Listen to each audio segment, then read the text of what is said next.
तो हेलो नमस्कार सत श्री अकाल आदाब दोस्तों, स्वागत करते हैं बड़े दिनों बाद आपका फिर से आप ही के चैनल पे।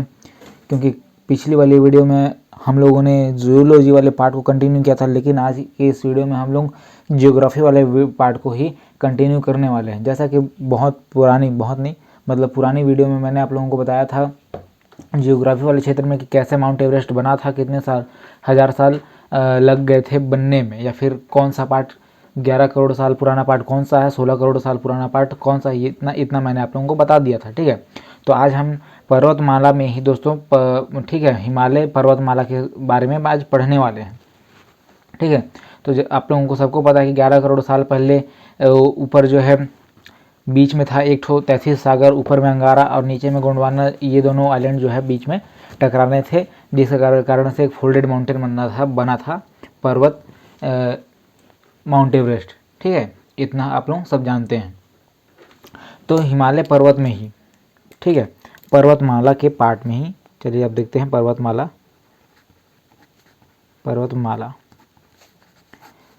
वीडियो थोड़ा सा लेंदी है क्योंकि अब पर्वत अपने जगह में है, जो जैसे पर्वतों के नाम हैं, वीडियो को शॉर्ट करने के चक्कर में मैं ओरिजिनल पर्वतों के नाम को या फिर पर्वत की स्थान को तो नहीं ना काट सकता हूँ, तो पूरा बताना ही पड़ेगा। तो लेकिन फिर भी जल्दी निपटाने की कोशिश करेंगे शॉर्ट एंड स्वीट में। तो ठीक है, पर्वतमाला तो कहीं कहीं पर जो है हिमालय पर्वत जो है कहीं कहीं पर 600 किलोमीटर चौड़ा है, कहीं कहीं पर 900 किलोमीटर चौड़ा है। क्योंकि पर्वतमाला जो है वो कुछ इस तरीके से नहीं है सीधा, ठीक है, वो ऐसे ऐसे है, ऐसे इस तरीके से होगा, तभी तो वो पर्वतमाला या फिर पर्वत श्रृंखला का निर्माण करेगा।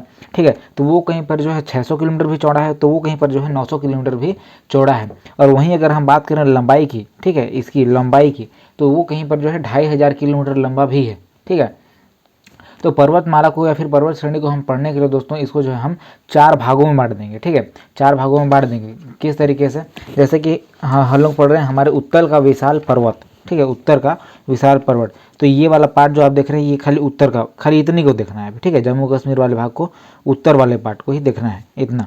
तो इसको हम लोग पढ़ने के लिए 4 भागों में बांट देंगे। ठीक है, 4 भागों में पहला अगर ऊपर वाले पर्वत को देखा जाए तो पहला आएगा क्या दोस्तों, ट्रांस। ठीक है, ट्रांस के बाद क्या आता है दोस्तों, वृहद। क्या आएगा दोस्तों, वृहद। उसके बाद आएगा क्या दोस्तों, मध्य, ये देखिए मध्य। उसके बाद आता है दोस्तों आखिरी में शिवालिक। बोलने के लिए शिवालिक है, लेकिन अपन मैं छत्तीसगढ़ में रहने वाला हूँ, मैं अगर जाऊँगा तो मेरे लिए पहले क्या पड़ेगा, शिवालिक पड़ेगा। ठीक है, तो ऊपर से पढ़ते हुए आइएगा तो क्या, ट्रांस, वृहद, मध्य और शिवालिक। शिवालिक जो है दोस्तों ये जो है पहाड़ चढ़ने की शुरुआती प्रक्रिया है। तो यहाँ आप समझ सकते हैं कि यहाँ से पहाड़े पर्वतें जो है शुरू हो रहे हैं। अगर आप घूमने फिरने जाते हैं, टूरिज्म के लिए जाते हैं, तो आप जो है शिवालिक को पार करके चढ़ते हुए फिर मध्य में जाइएगा, तो तब लगेगा कि हाँ चलो अब हम लोग थोड़ा सा जो है पहाड़ वाले एरिया में ऊंचाई पर आ गए हैं मध्य में जाने के बाद। ठीक है, इसके बारे में जो है हम बाद में चर्चा करेंगे। तो दोस्तों ये जो ट्रांस वाला पार्ट है, ठीक है, ये जो ट्रांस वाला पार्ट है दोस्तों, ये सबसे पहले बन चुका था। माउंट एवरेस्ट जो है ये 16 करोड़ या फिर 11 करोड़ साल पहले बना था। ठीक है, लेकिन ट्रांस वाला पार्ट जो है वो तभी बन गया था जब हमारा तैतीस सागर जिंदा था, जब उसमें जो नदियाँ मछलियाँ जो हैं अपने सैर सपाटा जब चल रही थी ना, उसी समय जो है ट्रांस वाला पार्ट बन चुका था। ठीक है, तो क्वेश्चन पूछ देता है कि सबसे जो है प्राचीन हिमालय कौन सा है, ट्रांस, वृहद, मध्य, शिवालिक। ये क्वेश्चन ऑप्शन में दे देगा और पूछ देगा कि सबसे प्राचीन हिमालय कौन सा है। तो दोस्तों ये है ट्रांस। ठीक है, ट्रांस जो है ये बहुत पहले ही बन चुका था, इन तीनों से पहले, वृहद, मध्य, शिवालिक से पहले ट्रांस वाला पार्ट बन चुका था। तो हम लोग को जो है आज बेसिक मेन तौर से जो है ना ट्रांस और वृहद के बारे में अच्छे से खोद के पढ़ना है। ठीक है, मेन नाम को आप याद करते हुए चलेंगे। तो ये जो ट्रांस है ये पहले बन गया था। ट्रांस के जो सारे पर्वत हैं ये ज़्यादातर जो है इसमें बहुत ऊंचे ऊंचे पर्वत हैं। कोई है 6000 मीटर, ठीक है, 6000 मीटर है, और इससे भी बड़ा अगर बात किया जाए तो यहाँ 6100 मीटर और मिल जाएगा, एक है ना। ठीक है, 6100 मीटर। दुनिया के सारी जहाँ नामचीन पर्वतें, मतलब जो बड़ी बड़ी दुनिया के पर्वतें हैं, जो मतलब कि अधिकतम ऊंचाई उनकी जो है 5000 या फिर 5100, जो आखिरी 5500 मीटर, ये दुनिया की बहुत मतलब ऊंची पर्वतों की ये लास्ट मतलब औकात है पर्वतों का, कहना चाहिए। वहीं अगर हम भारत के माउंट एवरेस्ट वगैरह की बात करें, ये ट्रांस और वृहद की, तो यहाँ से उनका औसत ऊंचाई शुरू होता है, ठीक है। जहाँ दुनिया की पर्वतें ख़त्म हो जाती हैं वहाँ से इनकी ऊंचाई जो है शुरू होती है। 6000 मीटर, 6100 मीटर, ऐसे इनकी ऊंचाई यहाँ पर शुरुआती ऊंचाई है, मतलब 6100, 6200 ऐसे मीटर यहाँ पर ऊंचाई शुरू होती है, ठीक है। तो ऊंचाई में जाने के कारण क्या होता है, ठीक है, ऊंचाई में जाने के कारण ट्रांस या वृहद में ऊंचाई में जाने के कारण यहाँ पर जो है ठंडा ज़रूरत से ज़्यादा है, ठीक है। यहाँ पर जो है ठंड जो है बहुत ज़रूरत ज़्यादा है, जहाँ जिसके कारण से ये जो एरिया जो है ये थोड़ा बर्बादी के कगार पर है। बर्बादी के कगार पर कहने का मतलब ये है कि यहाँ पर ना वनस्पति जिंदा रह पाता है, ना फिर यहाँ पर जानवर जिंदा रह पाते हैं, ठीक है। तो यहाँ पर क्या होता है कि वृहद जो है बड़ा है, किससे, ट्रांस, कैसे है वो आगे बताऊंगा। तो यहाँ पर जो है -20 डिग्री सेल्सियस होता है, -55 डिग्री सेल्सियस तक चला जाता है, ठीक है। इसी कारण से यहाँ पर तो ना वनस्पति होगा और ना ही यहाँ पर जो है क्या बोलते हैं जानवर जिंदा रह सकते हैं। तो ट्रांस की जो चोटी है, ट्रांस की चोटी ये अधिक ऊंची चोटी नहीं है, ठीक है। ये ट्रांस की जो चोटी है, ट्रांस की चोटी इसको बोलते हैं, जो ऊपर से नुकीला होता है, ये सबसे अधिक ऊंची चोटी में नहीं आएगी। पुराना होने के बाद भी यहाँ पर जो है सबसे अधिक पुराना चोटी नहीं है। सबसे अधिक पुराना चोटी किस में है, वो है वृहद में। कैसे है, वृहद में। क्यों, क्योंकि जो ट्रांस वाला जो पार्ट है ये भारत के उस पार, मतलब कि वृहद के उस पार गिना जाता है, ठीक है, पार गिना जाता है, मतलब ये दिखेगा नहीं वृहद से, ठीक है। वृहद वाला पार्ट जो है ट्रांस को छेक देता है, मतलब क्या कहना चाहिए, कैसे बताऊँ, ये मतलब पर्वत जो होते हैं ऐसा होता है, ठीक है, ऐसा होता है पर्वत। तो ये आप समझ लीजिए पहले ये ट्रांस है, ठीक है, ये वाला जो पार्ट है ये ट्रांस है। उसके बाद अब देखिए ये ट्रांस वाला पार्ट जो है घिर गया, ट्रांस वाला पार्ट जो है घिर गया। ट्रांस से सटा हुआ कौन है, वृहद, ये वाला भाग वृहद, ठीक है, ये इससे सटा हुआ है। उसके बाद आएगा कौन, मध्य, ये वाला भाग। उसके बाद कौन सा आएगा दोस्तों, शिवालिक है, हालांकि ट्रांस भी, लेकिन ये पीछे है, ठीक है। ये वाला पार्ट जो है ये वृहद के पीछे है, जिससे ये दिखाई नहीं पड़ेगा, ट्रांस वाला भाग दिखाई नहीं पड़ेगा। और दिखाई नहीं पड़ने के कारण क्या है कि वृहद जो है ऊंचा भाग हो जाता है। तो जो सबसे ऊंची चोटियां जो पाई जाएंगी दोस्तों, वो जो है वृहद में पाई जाएंगी, ठीक है। कंफ्यूज नहीं होना है, सबसे ऊंची चोटी जो है वृहद वाले पार्ट में ही पाई जाएंगे। सबसे बड़ी बड़ी चोटियाँ या फिर सबसे बड़े बड़े पर्वत जो हैं ये वृहद में होंगे। और इन चोटियों के बाद यहाँ पर आप लोगों को जो खाली खाली जगह दिखता है पर्वतों के बीच में, इन खाली पर्वतों को हम लोग कहते हैं क्या, घाटी, वैली। क्या कहेंगे दोस्तों, घाटी, ठीक है। बीच वाले खाली जगह को हम लोग क्या कहेंगे, वैली। जैसे कि ये पर्वत है, इसके बीच में ये जगह खाली, ये जगह खाली, ये जगह खाली, ये, तो इसको हम लोग कहते हैं वैली, घाटी। ट्रांस में आप लोगों को 2 ठो मुख्य चोटी याद रखना है। ये जो ट्रांस वाला भाग है इसमें मुख्य रूप से 2 घाटी, 2 पर्वतों के नाम आप लोगों को याद रखना है, ठीक है। एक ठो हो जाएगा K2, एक ठो हो जाएगा K4। K2 को क्या कहा जाता है दोस्तों, गॉडविन, ठीक है, गॉडविन ऑस्ट्रिन। ये K2 का नाम है गॉडविन ऑस्ट्रिन, और K4 का नाम है क्या दोस्तों, गैसर ब्रूम। ये K4, ये मुख्य रूप से ट्रांस के 2 हिमालय पर्वत है, K2 K4, गॉडविन ऑस्ट्रिन और गैसर ब्रूम, ठीक है। ट्रांस हिमालय वृहद हिमालय के पीछे हो जाता है, जिसके कारण से वृहद हिमालय आप कह सकते हैं कि ये ज़्यादा ऊंचा है। तो ज़्यादा ऊंचा होने के कारण जो है यहाँ पर अधिक ठंड भी यहाँ पर ज़्यादा होगी, ठीक है। वृहद पर ही ज़्यादा अधिक ठंड होगी यहाँ, जिसके कारण से यहाँ पर ना वनस्पति हो पाएंगे और ना यहाँ पर क्या बोलते हैं जानवर जिंदा रह पाएंगे।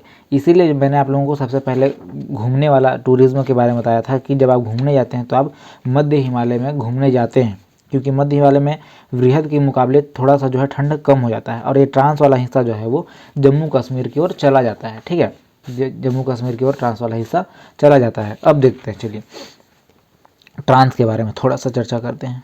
ट्रांस भारत की उस वाली दिशा में, मतलब पीछे वाली दिशा में है, वृहद के बाद वाली दिशा में। इसी कारण से ही इसको क्या है, पार हिमालय भी कहा जाता है, पार हिमालय, ठीक है। और इसकी जो ऊंचाई है दोस्तों ये हो जाती है 6000 मीटर, ऊंचाई 6000 मीटर है। सबसे पहले बन गया था, इस कारण से इसको कहते हैं प्राचीन हिमालय, ठीक है। और ये जो है जम्मू कश्मीर वाले भाग में चला जाता है। जम्मू कश्मीर वाले भाग में चला जाता है। अब थोड़ा सा यहाँ पर मुंडी बनाते हैं हमारे उत्तर वाले भाग का। यहाँ पर अगर इस तरीके से बनाया जाए तो ये उत्तर का भाग है, ठीक है। ये पूरा जो है नक्शा नहीं बना पा रहा हूँ मैं। अब हम लोग इसमें जो है ट्रांस का थोड़ा सा मतलब अच्छे से ट्रांस के पर्वतों को पढ़ने वाले हैं। मतलब जो ट्रांस का जो पर्वत है ये अपने आप में ही 4 भागों में बटा हुआ है, ठीक है। 4 भागों में जो है बटा हुआ है। ट्रांस का हिस्सा 4 भाग में बटा हुआ है, अपने आप में है 4 वर्ग में। ऐसे ऐसे थोड़ा थोड़ा बना लेते हैं। ये पूरा ट्रांस वाला भाग है, ठीक है। इसको ट्रांस और यह मध्य हिस्टोरिक नहीं पढ़ना है, ये पूरा पार्ट खाली ट्रांस का है, ऐसे। अब ऊपर वाला जो ट्रांस है, ठीक है, पहले वाला ट्रांस, ये वाला जो है ट्रांस, ये काराकोरम वाला पर्वत आ जाएगा इसमें, काराकोरम, ठीक है। काराकोरम के बाद वाले भाग में क्या आएगा, लद्दाख। ये घूमने वाला इलाका है, लद्दाख। फिर इसके बाद आ जाएगा क्या दोस्तों, जास्कर। क्या आएगा दोस्तों, जास्कर। और उसके बाद आखिरी में आ जाएगा क्या, पीर पंजाल। इस वाले भाग को आप पीर पंजाल समझ लीजिए। ये ट्रांस का मुख्य रूप से 4 भाग है, ठीक है, जिसमें पहले है क्या, काराकोरम, फिर लद्दाख, फिर जास्कर, फिर पीर पंजाल, ठीक है। पीर पंजाल में यहाँ पर जो है ना बहुत सारे पुराने पत्थर हैं, कहाँ कहाँ, काराकोरम, लद्दाख और जास्कर में। लेकिन पीर पंजाल जो है यहाँ पर जो है नए पत्थर भी मिले हुए हैं। नए पत्थर मिलने का मतलब कि 11 करोड़ साल से पहले कह सकते हैं आप, 8-10 करोड़ साल वाले पत्थर जो हैं यहाँ पर आपको पीर पंजाल में मिले हैं। जिसके कारण से भूगोलवेताओं ने इसको क्या, पीर पंजाल को कहा गया है कि पीर पंजाल को कहा है कि इसको हम ट्रांस वाले भाग में नहीं रख सकते, पुराने ट्रांस वाले भाग में, ठीक है, क्योंकि यहाँ पर जो है नए पत्थरों के भाग मिले हैं। इसमें जो है मुख्य रूप से दोस्तों 4 ग्लेशियर हैं जिसके आपको नाम याद रखने हैं, ठीक है, ट्रांस हिमालय में। पहला क्या है दोस्तों, पहला है सियाचिन। ये ग्लेशियर के नाम है। दूसरा आएगा दोस्तों क्या, हिस्पर ग्लेशियर। उसके बाद बियापो, और एक नाम है बी से ही, बाल्टोरो। ये ट्रांस हिमालय में मुख्य रूप से 4 ग्लेशियर हैं जो आज भी जमे हुए हैं। अगर ये पिघलने लगे तो फिर मतलब पूरा संभावना है कि प्रलय आ सकता है, तो ये अभी नहीं पिघलेगा। सियाचिन, हिस्पर, बियापो और बाल्टोरो, ये मुख्य रूप से 4 ग्लेशियर हैं जिसके नाम आप लोगों को याद रखना है। यहाँ पर देखिए काराकोरम, ये जो काराकोरम वाला मेन ऊपर वाला हिस्सा है, ये इसका जो कुछ भाग है इधर से, थोड़ा सा लुप्त हुआ है। फिर आगे जो है इधर से ऐसे ऐसे उठ करके इधर उठा हुआ, फिर इधर थोड़ा सा जो है पठार का रूप लेकर के चल दिया है, वो कहाँ, चीन में, ठीक है। ये इधर से भी वैसे किया है और इधर से भी जो है उठ करके चल दिया है, कहाँ, किधर, चीन में चल दिया है। तो ये जो है दुनिया का सबसे बड़ा पठार पामीर का पठार है, और इसको बोलते हैं अपन दोस्तों क्या, दुनिया का छत, ठीक है। काराकोरम वाले भाग को क्या कहते हैं दोस्तों, दुनिया का छत। ये जो है इसका कुछ भाग इधर से भी थोड़ा सा लुप्त होते हुए आगे जब निकला है तो फिर ये किधर जाके मिल गया है, चीन में जाके मिल गया है, ठीक है। ये दुनिया का छत के नाम से जाना जाता है। उसके बाद जो है दोस्तों लद्दाख का राकापोशी, ये जो है लद्दाख, यहाँ पर एक ठो पर्वत है खड़े ढाल का, ठीक है। खड़े ढाल का कहने का मतलब क्या, कैसे मतलब ये कोई पर्वत जो होता है, पर्वत ऐसे ऐसे शुरू होता है, ऐसे ऐसे शुरू हुआ और इसी तरीके से कुछ इस तरीके से ख़त्म होता है। लेकिन लद्दाख में जो है ना दोस्तों, ये दुनिया का सबसे ऊंचा खड़ी ढाल का पर्वत है। कहने का मतलब है कि ये पर्वत इस तरीके से बना तो है ऐसे, लेकिन ऐसे है डायरेक्ट सीधे, मतलब सीधा सपाट। मतलब यहाँ से अगर गिरे तो खजूर में अटकने का कोई चांस नहीं है, सीधे पहुँच जाओगे अपनी परदादी अम्मा की गोद में, ठीक है। फिर यहाँ से बचने का कोई चांस ही नहीं, डायरेक्ट नीचे खड़ी ढाल, एक देखिए खड़ा ढाल एकदम सीधा। ये दुनिया का सबसे लंबा ऊंचा खड़ी ढाल का पर्वत है लद्दाख का पर्वत। उसके बाद आ जाते हैं दोस्तों हम लोग वृहद वाले पार्ट में, ठीक है। वृहद वाले पार्ट में अब वृहद को भी सटाक से निपटा देंगे एकदम अच्छे से जानकारी लेते हुए। वृहद दिख रहा है कैमरा में, नहीं दिख रहा है। वृहद, इसके कई नाम हैं। वृहद को ही दोस्तों कहा जाता है, मतलब वृहद जो है ट्रांस से बड़ा है ना, बड़ा है तो महान भी है। बड़ा होने के कारण इसको कहा जाता है क्या, सर्वोच्च हिमालय। सर्वोच्च है तो बहुत मतलब सबसे बड़ा है, मुख्य है, तो इसको कहा जाता है क्या, महान हिमालय भी। ठीक है। महान हिमालय इसी में जो है माउंट एवरेस्ट का हिस्सा है, तो इसके कारण से ये मुख्य हिमालय के रूप में गिनते हैं इसको, तो इसे कहते हैं मुख्य हिमालय, ठीक है। और ये जो है इधर से आपके मध्य और शिवालिक से घिरा है, और उधर से जो है देखा जाए तो ट्रांस से भी एक हिसाब से घिरा हुआ है, तो उसके कारण से ये बीच में है, तो इसको कहते हैं दोस्तों आंतरिक हिमालय भी, ठीक है। आंतरिक हिमालय, यहाँ बहुत ज़्यादा जो मात्रा में जो है बर्फ़ जमती है -55 डिग्री सेल्सियस तक, तो इसको कहते हैं दोस्तों क्या हिमाद्री हिमालय भी, ठीक है। इतना सब जो है ये एक ही हिमालय का नाम है वृहद वाले भाग का, और इसकी जो ऊंचाई हो जाती है दोस्तों 6100 फीट, ठीक है, 6100 मीटर। पूछा जाता है कि ये क्यों प्रसिद्ध है, घूमने जाने के लिए प्रसिद्ध है या फिर किसके लिए, या तो ये दोस्तों प्रसिद्ध है ये अपनी ऊंची चोटियों के लिए, ऊंची चोटियों के लिए ये प्रसिद्ध है, ये अपनी ऊंची चोटियों के लिए प्रसिद्ध है, कुछ इस तरीके से, ऐसे ऐसे ऐसे ऐसे भैया ये ऊंची चोटी है। ये जो सबसे ये ऊंची चोटी जो दिख रही है, ये वाला भाग को बोलते हैं चोटी, इसमें से जो सबसे ऊंचा होगा, ठीक है, उसको बोला जाता है दोस्तों, मान लीजिए ये सबसे ऊंचा चोटी है, तो इसको बोला जाएगा क्या, सर्वोच्च चोटी, सर्वोच्च चोटी, सबसे ऊंची वाली चोटी को क्या कहा जाएगा, सर्वोच्च चोटी। और ये देखिए ये पर्वतमाला जो है ये सपाट सीधे नहीं है, ये ऊपर नीचे आगे पीछे है ना, मतलब कई सारे पर्वतों के मिलने से बनी है, तो इसको क्या कहा जाता है दोस्तों, पर्वत श्रृंखला, पर्वत श्रृंखला, ठीक है, इसको कहा जाएगा दोस्तों पर्वत श्रृंखला। अब चलिए जाना नहीं रहना है, वृहद हिमालय की बनने की मतलब स्टार्टिंग को हम लोग देखते हैं कि यहाँ कहाँ से स्टार्ट होता है, ठीक है। तो ज़्यादा कुछ नहीं देखना है, खाली वृहद वाले भाग को देखना है। अब इन सबको इग्नोर कर दीजिए, ये सारी लाइनों को इग्नोर कर दीजिए। इसकी जो शुरुआत होती है दोस्तों नंगा पर्वत से होता है, ठीक है। इसमें आप लोगों को पर्वतों के नाम नहीं दिखाएगा, अगले वाले मैप में आपको मैं पर्वतों के नाम दिखाऊंगा। तो इसमें जो है नंगा पर्वत से शुरू होता है, ठीक है, नंगा पर्वत से स्टार्ट होता है, जो कि पाकिस्तान के पीओके वाले भाग में मिला हुआ है। तो यहाँ से उसको बनाते हैं, चलिए पाकिस्तान के पीओके वाले भाग से, तो पाकिस्तान से इसको शुरुआत करते हैं बनाने की।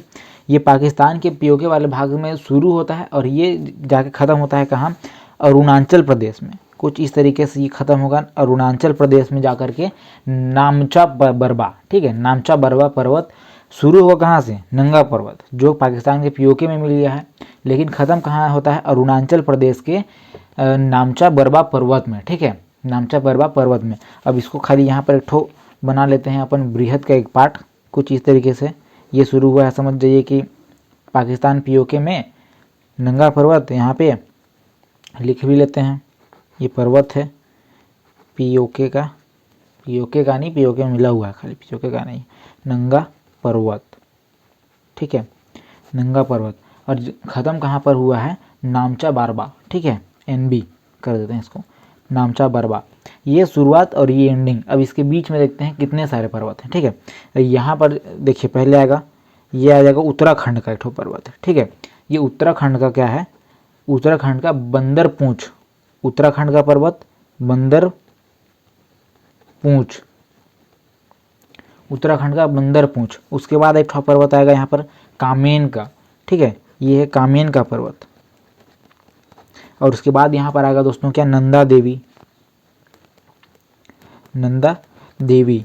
ये जो बंदर पूंछ और कामेन का पर्वत है, इसके बीच में ही बहुत सारे पर्वत हैं। ये जो खाली जगह दिख रहा है ना, ये खाली जगह नहीं, यहाँ पर कई सारे पर्वत हैं। जैसे कि यहाँ पर है हमारा बद्रीनाथ आता है, यहीं पर हमारा हो जाएगा केदारनाथ, ठीक है, यहीं पर जो है हमारा हिमाद्री आ जाएगा, यहीं पर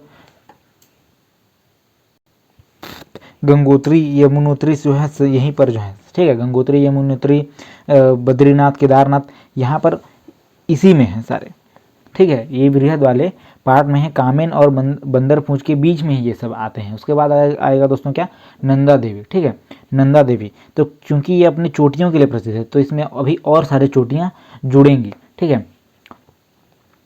ये उत्तराखंड के बाद जो है नेपाल वाला भाग शुरू हो जाएगा, ठीक है, उत्तराखंड के भाग बाद, हाँ ये देखिए उत्तराखंड, उसके बाद जो है यहाँ नेपाल वाला पार्ट शुरू हो जाता है, आप लोगों को दिखाई पड़ रहा होगा, नेपाल वाला पार्ट शुरू हो जाएगा। तो इसमें जो है अलग अलग और नेपाल वाले भाग में अलग अलग अब क्या बोलते हैं, पर्वत श्रृंखला, पर्वत चोटी बनेगी।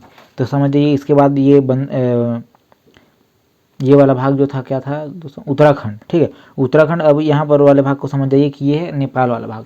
तो अब देखिए कि इसमें कितने सारे पर्वत श्रृंखला या पर्वत चोटी बनती है। पहला वाला आएगा क्या दोस्तों, धौलागिरी, इसको नाम दे देते हैं डी, डी फॉर धौलागिरी। उसके बाद क्या आएगा दोस्तों यहाँ पर अन्नपूर्णा, ए फॉर अन्नपूर्णा दे देते हैं। उसके बाद यहाँ पर क्या आएगा दोस्तों, मनसालू, ठीक है, इसको एम नाम दे देते हैं, मनसालू लिखते जाना है, ठीक है, मनसालू। उसके बाद आएगा यहाँ पर गौरी शंकर, नाम देते हैं जी, गौरी शंकर। उसके बाद यहाँ पर आएगा छौलू, क्या आएगा दोस्तों, छौलू, ठीक है, ये वाला जो पर्वत चोटी दिख रहा है ये है छौलू, नाम दे देते हैं CH, छौलू।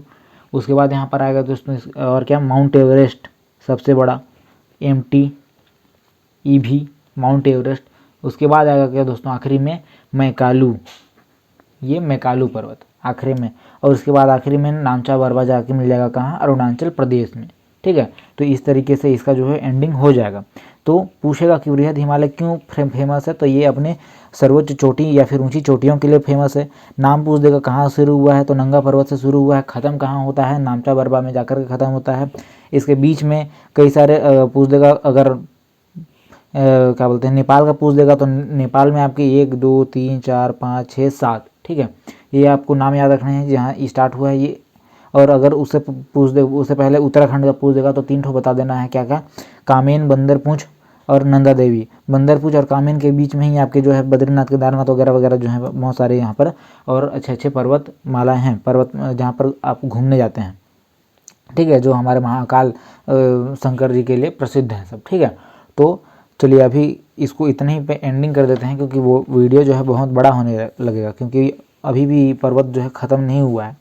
तो पारी दर पारी पढ़ते जाएंगे और निपटाते जाएंगे। तो चलिए दोस्तों मिलते हैं अगली वीडियो में, तब तक के लिए थैंक यू और जय हिंद।